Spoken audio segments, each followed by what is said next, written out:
omu nachibina omonene omu CJ Maraga nigo agendere kumachia serikali ase miroboli yari agenda koneka chinsemo asanya kobaga tangatira abaga konya abakenya asensemende nikanyara kobaga kobulia abakenya gusabuli serikali gututira rumurubuli SHA nabo igo kwira na guchiso murubuli mukuru gwa NHIF boigo nikanyara kobaga gukondera buna nigo baraji kunyara kobaga sigaraji kunyara kobaga kurikarangera kiae igoro yemirobuli yokonya egati yetishare chia ekiombe kote chia company ya Safaricom nabo igo kubwatana ukwanya kubekwa goiko gati yense ya Kenya nabo igo ense ya America igoro ya mangana ya bachana. Power to the young people, more power. More power. Ya kuimprove ile NHIF vile ilikuwa inafanya ile kasoro ilikuwa nayo. Sasa imekuja ingine ambao inaibia wananchi na haifanyi kazi.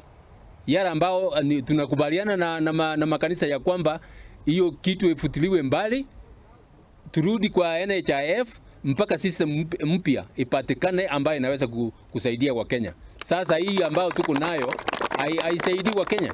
We are going to make a statement when we have the facts about what exactly they are selling it for, what they are selling them for.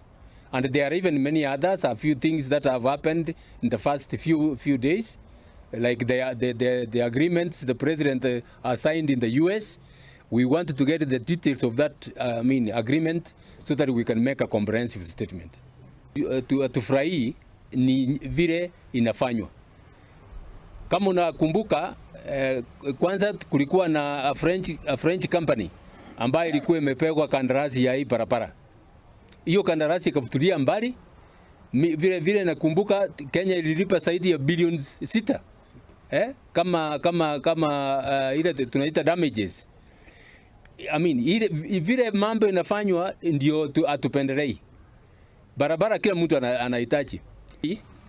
Tupigane na wizi. Tupigane na wizi wale ambao wako mamlakani wameiba mali ya serikali mpaka serikali karibu inasimama.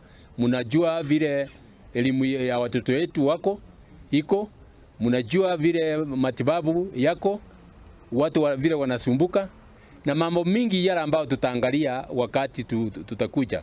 Gentlemen, on the 7th and 8th of December 2025, to reset, restore and rebuild Kenya, that we commit to stick together as the young people of Kenya to work as a team as we approach the 2027 general elections, both in getting out the vote as well as protecting the votes.